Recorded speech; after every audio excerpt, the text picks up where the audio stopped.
सबका कौन साहेब किसका। आज हम लोग सिपाह की रतिया जहुराबाद जनपद गाजीपुर में रामवर जी के यहाँ बड़े ही आस्था भाव के साथ अपने खेती गृहस्थी का अमूल्य समय निकाल कर आध्यात्मिक भजन और सत्संग सुनने के लिए बैठे हुए। अब हम लोग सीधे बढ़े कार्यक्रम की ओर और करें शुरुआत एक भजन के साथ। साहेब सबका लूट ले धीरे धीरे निज धनवा गुरु बिना लुटेरा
जाने सुख राशि।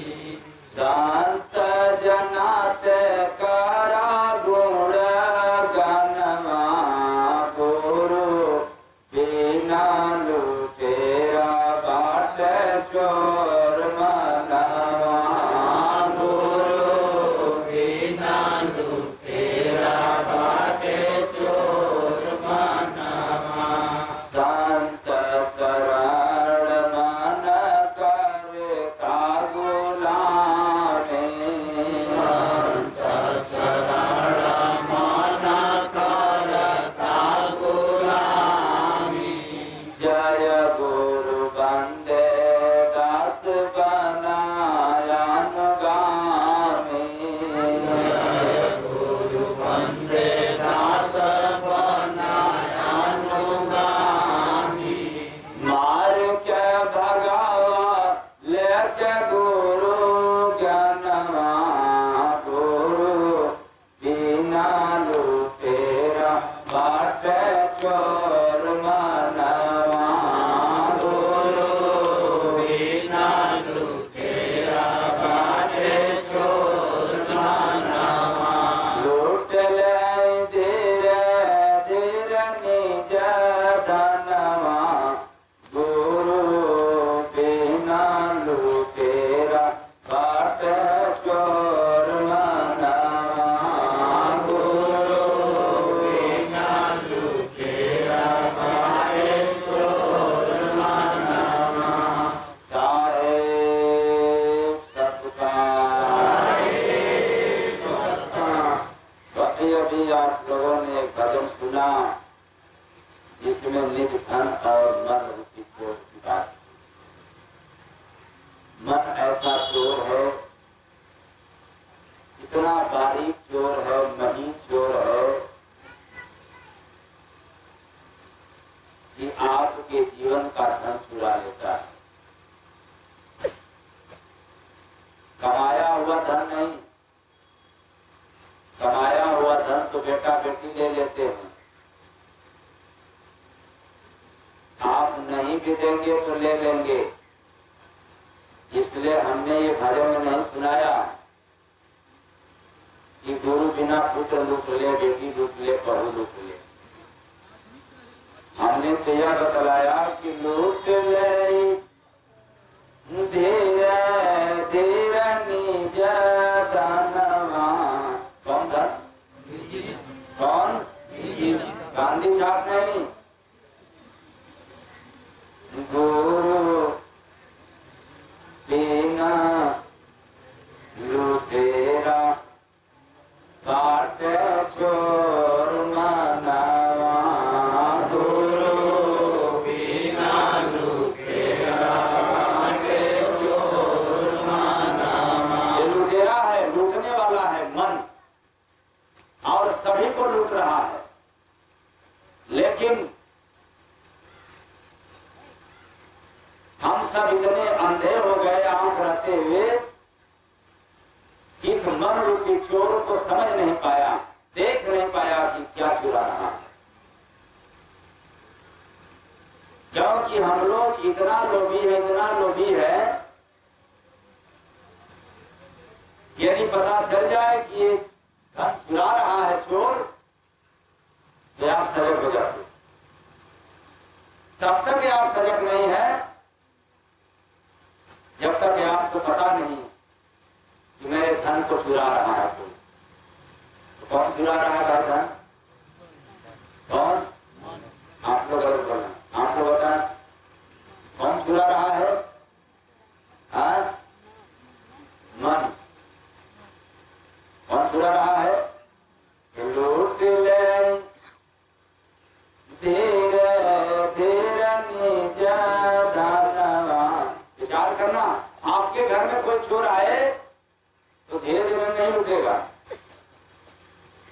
रोज नहीं लूटेगा, वो जिस दिन आएगा और लूट कर चला जाएगा।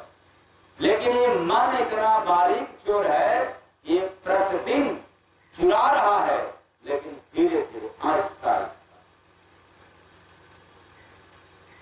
पता भी नहीं चलता। पता तो उस दिन चलता है। किस दिन? हाँ, किस दिन पता चलता है?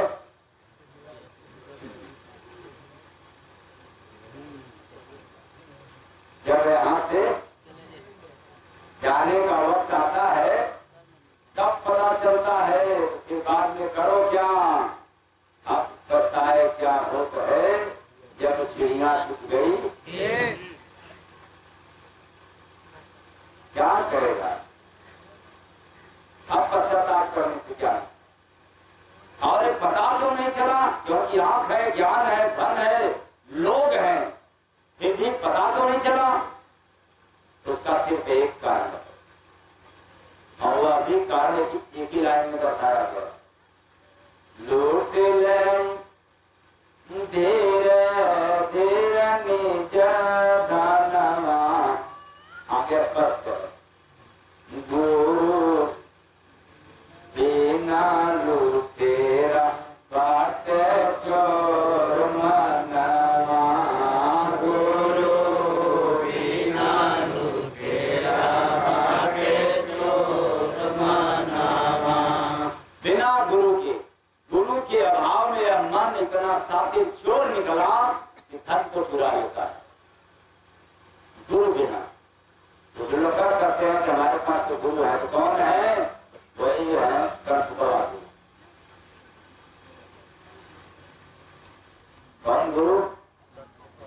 कर्तव्य गुरु, अंधा गुरु, बहिरा चेला। अब मांगे गुरु का नाम है हेला।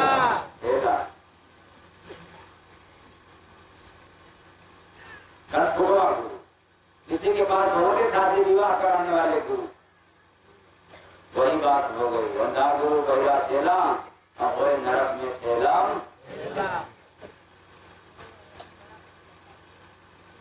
क्यों? कि मन में बड़ा दुविधा रहता है। तो मन में दुविधा, मन में युद्ध, मन में ही दुविधा है और मन में ही युद्ध है। मन खुद के ही विरुद्ध है। किसके विरुद्ध? खुद के विरुद्ध। तो ऐसा हो नहीं सकता। मैं कहता हूं कि चलो आज से 24 घंटा में 2 घंटा समय केवल निकालो परोपकार काम के लिए। देखो मन तेरा साथ देता है। हाँ? कितने लोगों का साथ देगा? हाथ उठाए। 24 घंटे में 2 घंटा केवल जनहित के लिए, परहित के लिए, निस्वार्थ किसी और की सेवा के लिए। इसी में किसी का मन गवाही देता है? हाँ? मैंने क्या कहा? हाँ? मन में दुविधा, मन में युद्ध है और मन खुद के ही विरुद्ध है। ये मन की कैसी रीत? वो क्या? सारा कुरुक्षेत्र सामने पड़ा, जीत सके तो जीत, यहाँ तू ही कृष्ण और तू ही पार्थ है। तुझे खुद ही समझना इस जीवन में क्या यथार्थ है, इस जिंदगी में, मनुष्य जीवन में क्या यथार्थ है, क्या सत्य है। यही पहचान करने के लिए यह शरीर मिला है। अगर यह शरीर में यथार्थ की पहचान नहीं कर पाया, सत्य की पहचान नहीं कर पाया, तो झूठ तो आपके कर्मों में है, पल पल है, तो आप नहीं कर सकते। मन आपको छल देगा। और जिसने जान गया फिर मन उसका गुलाम बन गया। तो आप लोग जान गए सत्य क्या है? हाँ, जानते हैं क्या है ना? मैं दावे के साथ कर सकता हूं कि आप नहीं जानते हैं सत्य क्या है। आप लोग सिर्फ इतना ही समझते हैं कि सही बोलना सत्य है, अपना ईमानदारी से काम करना सत्य है, यही जानते हैं। तो फिर मुर्दा नहीं करके जाते हैं तो क्या है वो? श्री राम नाम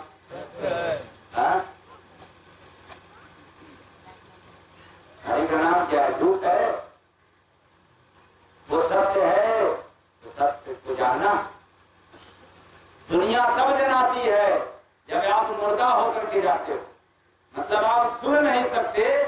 दुनिया आपके पीछे जलाती है कि श्री राम नाम पहले क्यों नहीं जाना।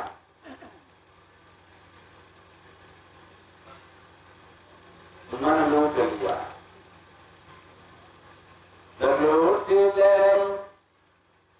धीरे धीरे निज धनवा गुरु बिना लूटेरा काटे चोर मनवा गुरु बिना लूटेरा काटे चोर मनवा। इसलिए हम लोग चाहे कुछ भी करें संसार में, अपने जीवन यापन के लिए, पेट पर्दा के लिए, परिवार के लिए, या इस संसार में धार्मिक कार्य, आध्यात्मिक कार्य के लिए, इसमें मन का होना, मन का लगना अनिवार्य है। पर देखा जाए कि हम भले साधु हो गए, देखावटी साधु, लेकिन मन तो सदाधु है। मन क्या है? तन क्या है? तन साधु, तन साधु और मन सवाधु। कैसे काम होगा? इसलिए मन बैरागी और तन अनुरागी कदम कदम दुश्वारी है। मन तब बैराग हो जाता है जब इसको समाज से, परिवार से झटका मिलता है। मन को तब बैराग आता है जब जिंदगी में ऐसी बीमारी आ जाती है जो पता चल जाता है कि अब ठीक नहीं होने वाला है, तब मन क्या आ जाता है? बैरागी। जब शमशान घाट पे जाना होता है तब यह मन क्या हो जाता है? बैरागी। और उसके बाद फिर क्या हो जाता है? हाँ,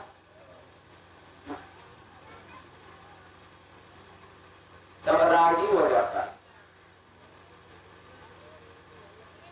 ऐसे ऐसे समयों पर ये अनुरागी बैरागी हो जाता है। और जैसे ही समय समाप्त हो जाता है, जैसे शमशान घाट का समय समाप्त हो गया, मुर्दा जल गया, फिर घर को चलने लगा, तब फिर अब बैरागी नहीं, रागी हो जाता है। जब विपत्ति आती है तो उस घड़ी बैरागी, जब विपत्ति हट जाती है तब तो रागी। और क्या है, कौन है मेरे साथ? जब धन नहीं है तो बैरागी, और जब धन आ जाए कहीं से तब फिर मेरे आगे है तो। इसलिए मैंने कहा यह मन बैरागी, तन अनुरागी, कदम कदम दुश्वारी है। जीवन जीना सरल न जानो, यह बहुत बड़ी फलकारी है। इतना खतरनाक है मन, इतना खतरनाक मन है कि वह संपदा को चुरा लेता है जिस संपदा को संसार का एक भी व्यक्ति नहीं दिया। 33 करोड़ देवी देवताओं में ब्रह्मा विष्णु महेश, आत्या महाशक्ति दुर्गा भी नहीं, इसके ऊपर विधाता परमात्मा के द्वारा जो संपत्ति मिला है उसको चुराने वाला अगर दुनिया में कोई है तो है मन रूपी चोर। संपत्ति कौन दिया है? परमात्मा ने, और सबको दिया, चाहे हिंदू हो, मुस्लिम हो, सिख हो, ईसाई हो, यह धन सबको परमात्मा ने दिया है। लेकिन मन इतना शातिर चोर है, जालिम चोर है कि चुरा लेता है और आपको पता भी नहीं चलता।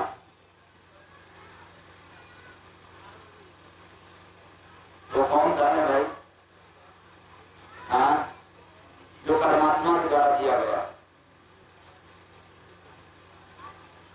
कौन सा धन है? अच्छा, आप लोगों को जानकारी, आप लोग बताएं कौन सा धन परमात्मा के द्वारा, कौन सा धन मिला कि सभी धर्मों को, सभी जात को? धन को पाए और अपने आप को सब ज्ञानी बनते, सब डिग्रीधारी बनते। तो परमात्मा के द्वारा मिला हुआ धन आत्मा के पास है। परमात्मा ने शरीर को नहीं दिया धन, परमात्मा ने आत्मा को धन दिया है, वो आत्मा के लिए है। वो धन क्या है? दया, करुणा। तो आप लोग दया करते हैं? हाँ, आप लोग अगर पत्नी बीवी चाय में नमक, चाय में शक्कर अगर कम डाल दे तो दया कर देंगे ना आप लोग? हाँ, कर देंगे नहीं दया? अच्छा, बाकी आप लेना और आपका हम। अब आप लोग बताएं, अगर सड़सी के पापा लोग थोड़ा पैसा देने में कटौती करें तो आप लोगों को दया हो जाएगी कि नहीं हो जाएगी?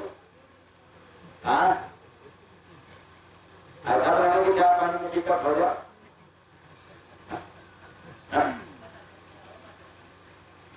सोच लिया ना, सत्य, प्रेम, करुणा, दया, शील, क्षमा, परोपकार का जो कार्य है, ऐसी धन को, ऐसी संपदा को देने वाला कौन? परमात्मा है। तो अब आप लोग बताएं, संतोष है कि नहीं? हाँ? संतोष ऐसा धन है जिसके पास यह धन हो जाए, जय गुरु बंदे महाराज लकार के कहते हैं कि उसके सामने संसार की समस्त संपदा भी फीका नजर आता है, अगर संतोष हो जाए तब। अब आप लोग कहेंगे कि संतोष कैसे हो? तो मैं कहता हूं, आपके पास 1 लाख रुपया है तो संतोष, और 10 लाख हो जाए तब भी संतोष, 10 लाख से फिर 50,000 बच जाए तब भी, हाँ, तो हो जाएगा नहीं संतोष? हो जाएगा? सवाल वही नहीं है, हाथ पर हो जाएगा। संतोष नहीं। फिर मैं इस पर कहना चाहता हूं, संतोष एक ऐसा धन है कि आपके पास टका भी नहीं है तो भी रत्ती मात्र असर नहीं है। संतोष ऐसा धन है कि आपके पास अरबों खरब हो जाए, लेकिन संतोष है तो अरब खरब धन भी आपका कुछ नहीं नुकसान कर सकता। लेकिन संतोष न होने के कारण जैसे जैसे धन बढ़ता जाएगा वैसे वैसे आपका मन बिगड़ जाएगा। क्या बिगड़ जाएगा? तो धन के आते पहले क्या बिगाड़ता है? मन। उसके बाद आंख, यानी आंख को अंधा बना देता है, मन बिगड़ जाता है। क्या करोगे? ये कुछ नहीं कर सकता, क्योंकि दुनिया में आज तक जिसको भी सुख मिला है वो धन से नहीं मिला।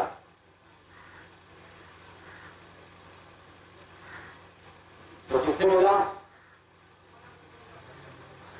संतोषम परम, संतोषम परम सुखम। अगर संतोष है तो देवरान जेठान के बंटवारा में 1 ईंट है तो भैया ले जाओ, तुम ही 1 ईंट से कुछ बना लो, आधा आधा हो जाएगा, तो न तेरे काम आएगा न मेरे काम आएगा। लेकिन संतोष नहीं है तो एक का आधा होना तय है और उसमें भी सुख मिलने वाला नहीं। भाइयों की बंटवारा में अगर संतोष है, वही बात अगर 1 ईंट है तो भाई ले जा, तुम ही क्या तो हमें दे दे या तो तू ले ले। तो ईंट नहीं मिला तो भी और मिल गया तो भी संतोष है, संतोष नहीं है तो एक ईंट का आधा आधा हो जाएगा, पूरी प्रॉपर्टी का आधा आधा हो जाएगा, तब भी सुख मिलने वाला नहीं। धन कम रहे या ज्यादा, सुख इससे नहीं मिलता। संतोष जैसे ही आता है परम सुख मिल जाता है। संतोषम परम। आप लोग सुन रहे हो, कोई बात नहीं है, सुनने में अच्छा भी लग रहा है, ये भी अच्छी बात है, लेकिन जब यहाँ से अपने अपने घर में जाना तो फिर ये सिद्धांत को फेंक देना। कैसा संतोष, मेरा धन कैसे जाए। बाबा ने सुनाए थे, सुना के गए, यहाँ तो हमें धन चाहिए सुख शांति के लिए, अमीर होने के लिए। इसलिए मनुष्य कितना चालाक हो गया, धन के नाम पर, रुपया के नाम पर। वो क्या कि 108 दाने का माला अगर अंगुली पर घुमाना हो तो तुरंत क्या होने लग जाएगा? हाँ क्या भाई, अगर माला दे दिया जाए अंगुली पर घुमाने के लिए तब नींद नहीं आएगी? हाँ आ जाएगी। अब रुपया दे दिया जाए अंगुली पर गिनने के लिए तब हाँ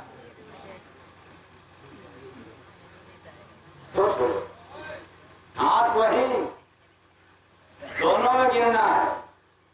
एक बार पैसा और एक बार माला। पैसा में नींद नहीं लगेगा और माला में नींद लग जाएगा। मन इतना खतरनाक, इससे साबित हो गया कि दुनिया में जितना भी सही काम है, परोपकार का काम है, परमार्थ का काम है, सत्संग सुनने का काम है, भक्ति भजन करने का काम है, उसमें मन साथ देता नहीं है।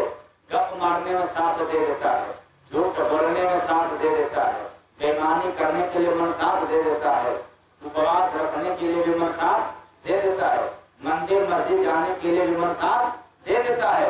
लेकिन जब ही संत महात्माओं के शरण में जाना होगा तो फिर मन साथ नहीं देता।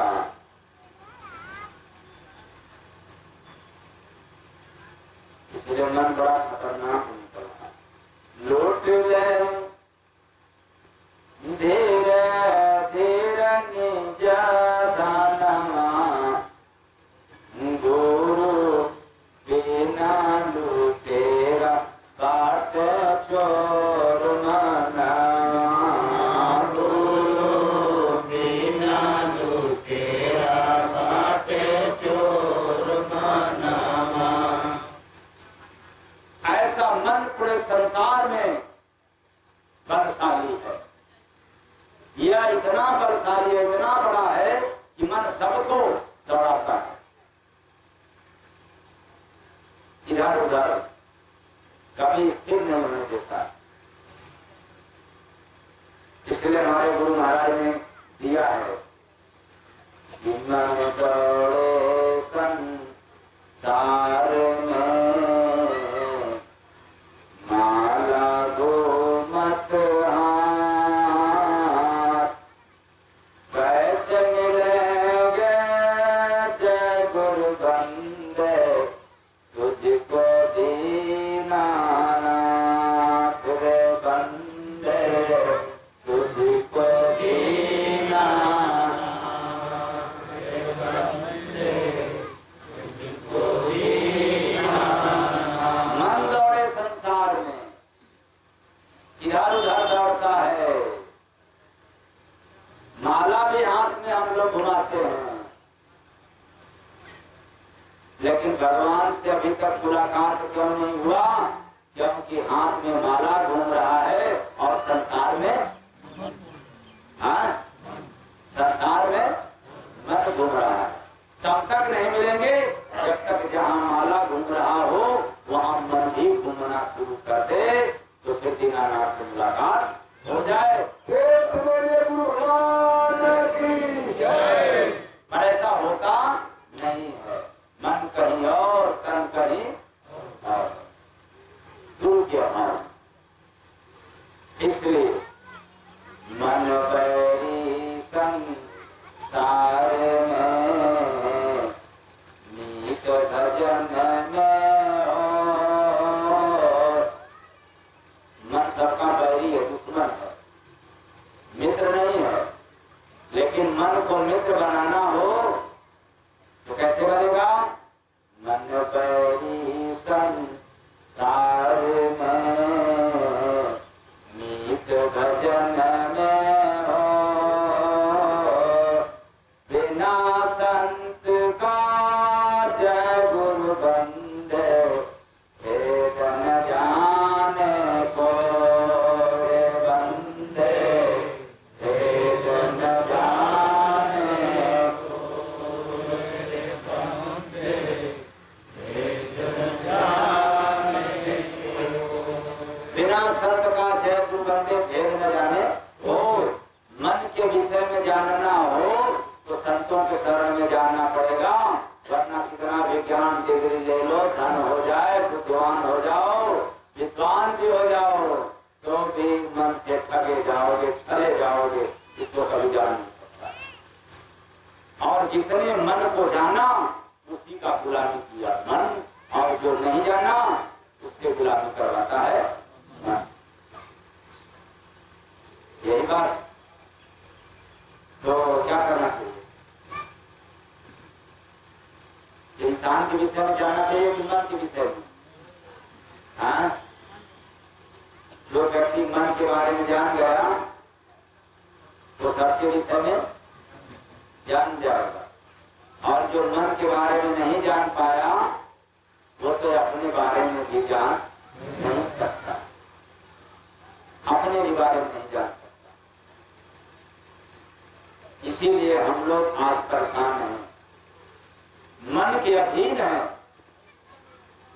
मात्र इसी कारण से हम लोग न धर्म का काम कर पाते हैं, अगर करते हैं तो धर्म में झगड़ा करते हैं, पूजा पाठ का काम नहीं कर पाते हैं, करना भी चाहते हैं तो झगड़ा के साथ करते हैं।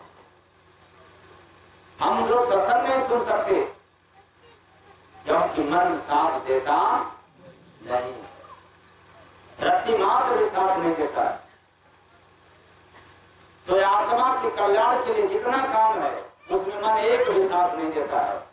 जिससे आत्मा का नुकसान होने वाला काम है उसके लिए मन बिल्कुल साथ दिया करता है। तो आत्मा के कल्याणकारी क्या है काम? आत्मा के कल्याण के लिए भक्ति, भजन, पूजा पाठ नहीं। अगर आप लोगों को शंका हो, आप लोगों को सुनाई दे रहा है? हाँ, सुनाई दे रहा है? तो लौट ले धीरे धीरे निज धनवा गुरु बिना लुटेरा बाटे चोर मना।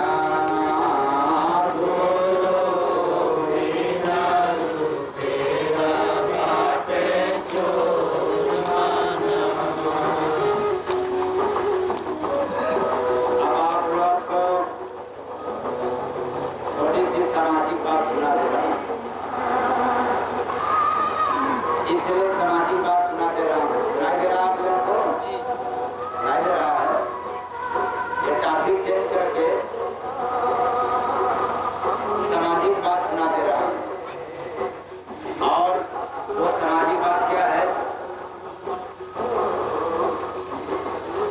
कि बहू पूछती सास से,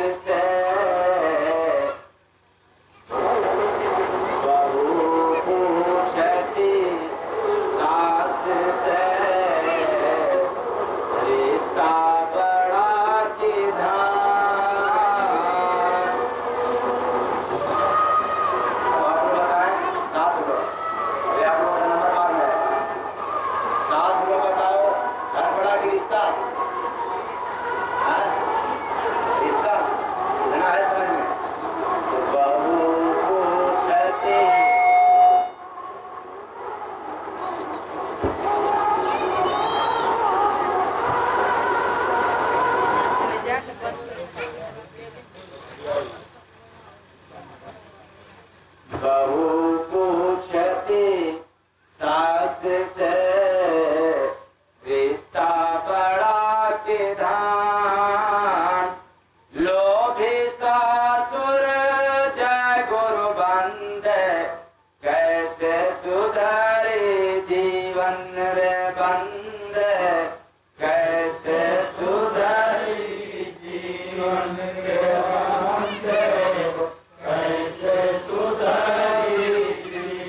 सास बहू को लाने के लिए पैसा मांगेगी, अब वो बहू तुम्हारे घर में बहू बन करके आएगी तो तुम्हारी सेवा करेगी?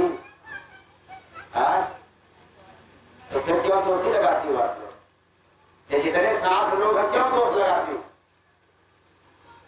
मैं सास लोगों को कहना चाहता हूं, अपने गिरबान में झांक करके देख लो, तुम्हारे पास संस्कार नहीं है तो आने वाली बहू के पास भी संस्कार नहीं रहेगा। अगर तुम चाहती हो कि बहू हमारी सेवा करे तो पैसा तो नहीं लेना पड़ेगा। कौन बाप है जो अपनी बेटी को कुछ देना नहीं चाहता? लेकिन मांग देती हो तो फिर वो सेवा तो ऐसी करेगी कि शायद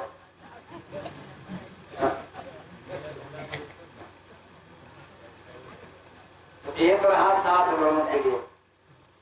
लेकिन दूसरा लाइन क्या था? लोभी ससुर जय गुरु बंदे। आप लोग क्या हो गए भाई? लोभी कैसे लोभी हुआ?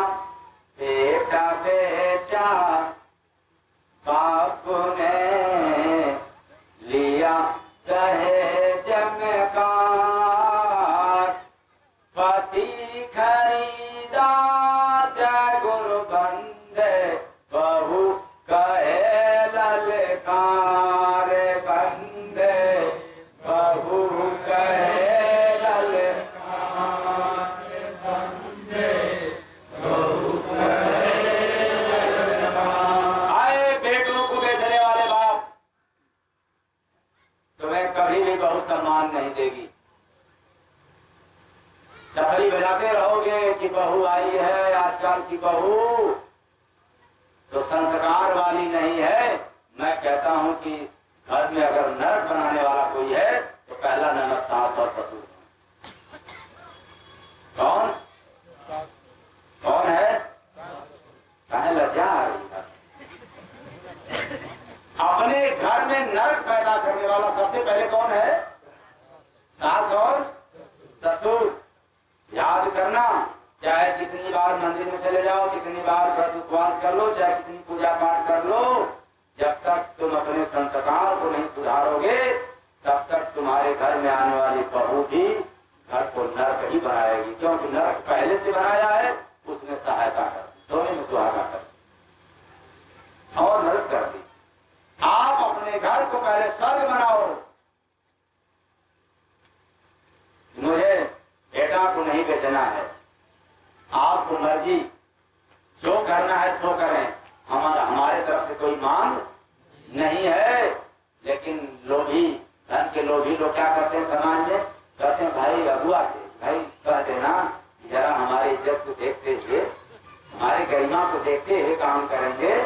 तो उन लोगों को मैं सजेशन देना चाहता हूँ कि तुम्हारी गरिमा तब बढ़ेगी जब तुम ललकार के कहोगे कि हमें 1 रुपया भी नहीं चाहिए, दहेज के नाम पर 1 भी रुपया नहीं चाहिए। बताओ मर्यादा आपका ज्यादा बढ़ेगा या कुछ पा जाओगे तो 4-5 लाख रुपया तब मर्यादा बढ़ेगी? हाँ, इसलिए धन के लोभियों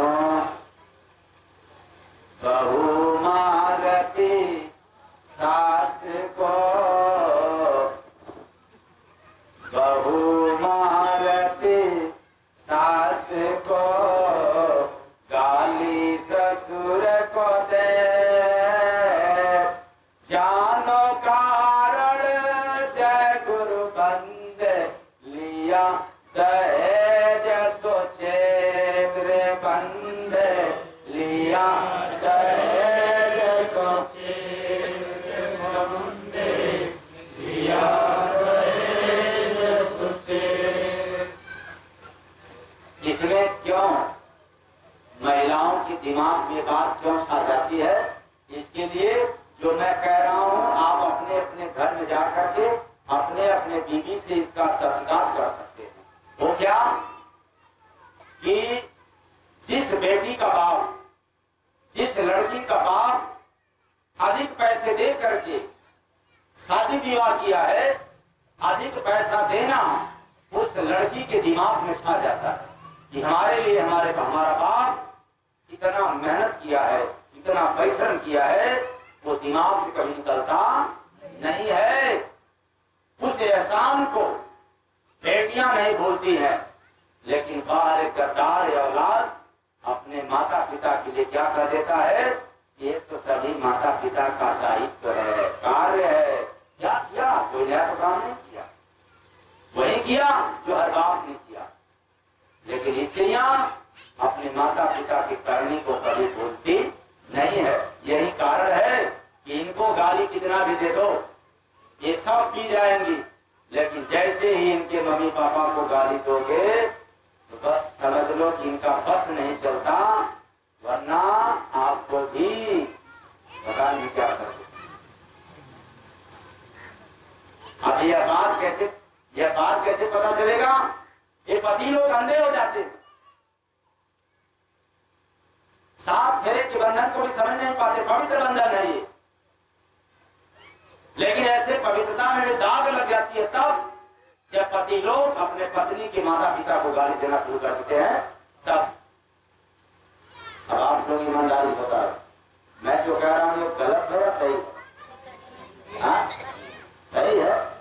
मतलब सात फेरा का बंधन भी उसमें क्या बात देख लो।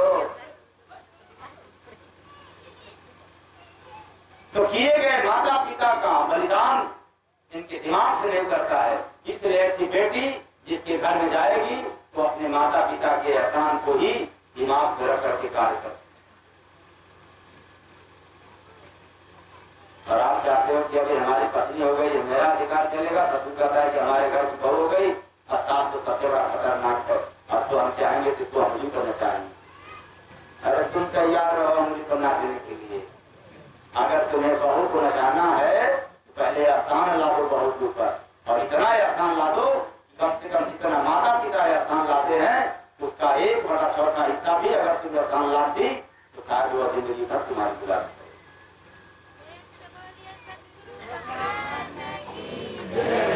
वो तो अपने माता पिता के एहसान से तभी है।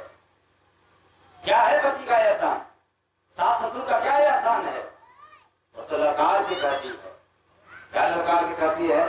पति खरीदा जय गुरु बंदे, बहू कहे ललकार बंदे, बहू कहे ललकार बंदे, बहू कहे ललकार। तो अगर ये लोग गाली देती हैं तो मेरे तरफ से कोई दोष नहीं, धर्म अध्यात्म की तरफ से कोई दोष नहीं है, क्योंकि वही गाली के पात्र हैं जो लोभी हैं, जो कामी हैं, जो आंख रखे हुए अंधा है, उन्हीं को तो गाली दे रही। अगर आपको गाली नहीं सुनना हो और बहुत से इज्जत चाहते हैं तो आपको भी इज्जत वाला काम करना, काम तो करना। आप लोग सब सास लोगों की दुर्गति क्या होती है?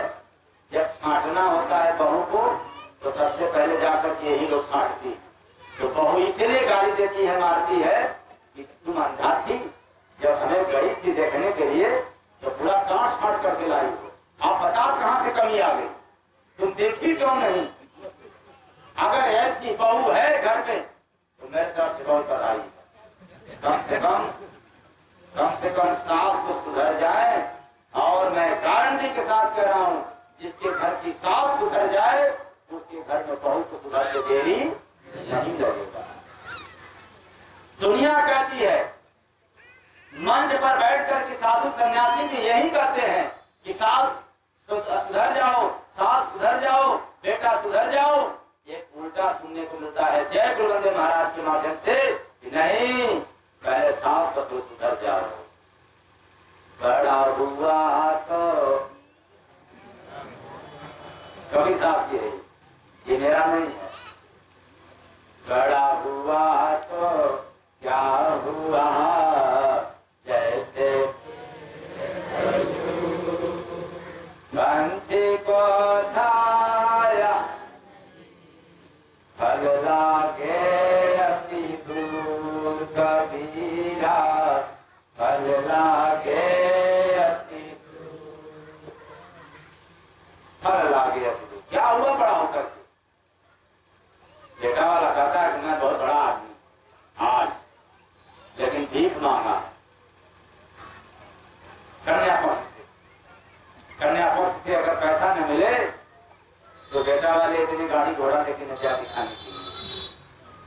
दिखाने के लिए न जाए, उनकी एक्शन ढील हो जाएगी। और बनते हैं बड़ा आदमी।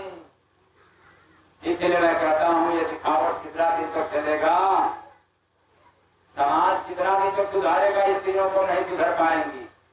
पहले तुम सुधर जाओ, इतना एहसान लाद दो आने वाली बहू पर कि तुम्हारे एहसान दर्द करे करे।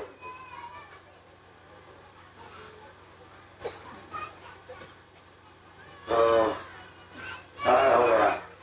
लूट ले धीरे धीरे निज दानवा, गुरु बिना लूटेगा बाट चोर मनवा, गुरु बिना लूटेगा बाट चोर मनवा। बस आज इतना ही। मेरी बाणी आत्मा को गहरा तक पहुंचाया हो न समझने के कारण तो अपना समझ करके क्षमा कर दीजिएगा। आशा रखता हूँ कि आप लोग क्षमा करें। सारे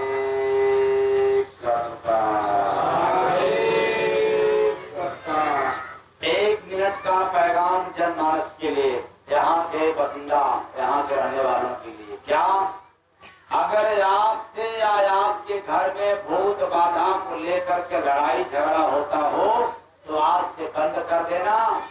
दुनिया में जितने लोग आपको भूत बाधा ग्रह बदलाए होंगे, बदले में पैसा खर्च करने की सलाह दिए होंगे, मैं आप लोगों के बीच में जय गुरु बंदे महाराज कहते जा रहे हैं कि पैसा दे करके भूत खरीदा जाता है। आश्रम पर आओगे तो पैसा दे करके भूत खरीदा जाता है। किसको? जिसने बताया है कि आपको या आपके घर में भूत परेशान कर रहा है, उसको लेकर के आना, उसी वक्त उसको पैसा मिलेगा और आपका भूत तुरंत मैं ले लूंगा। तो बताओ हिंदुस्तान कौन हुआ जो भूत बता करके पैसा मांग रहा है वो, या जो आपकी तरफ से पैसा देकर खरीद रहा है वो? तो आज से झगड़ा बंद कर देना और सीधे मिलने का समय क्या है? 5 तारीख को सिलाटा बलिया और उससे 3 किलोमीटर पहले सीधागर घाट 23 तारीख में, और गाजीपुर में नगवा चौकिया आश्रम जय गुरु बंदे आश्रम, तीनों जगह जो बताया हूँ जय गुरु बंदे आश्रम 4 तारीख को और 19 तारीख को। कुल मिला करके कम से कम 4 बार महीने में गाजीपुर बलिया बॉर्डर मिला करके दर्शन मुलाकात हो सकता है। तो आपका भूत बाधा ग्रह तत्काल में पैसा दे करके ले लिया जाएगा। टाला नहीं जाएगा कि नहीं भूत है तो कल आना, परसों आना, ओझाओं की तरह 6 महीना बाद नहीं, तत्काल तुरंत। लेकिन सर जो बताया है वो आए, अगर वो नहीं आता है तब हम अपने अनुसार ठीक करेंगे। आ जाएगा तो तुरंत हम पैसा देकर के कर देंगे। अब रही बात, अगर आपके शरीर में पीड़ा है, दवा खा रहे नहीं ठीक हो रहा है, तो आते जाते दर्शन करते सत्संग सुनते क्या हो जाएगा? या तो दवा कम हो जाएगी या तो दवा सदा के लिए बंद हो जाएगी। इन तारीखों में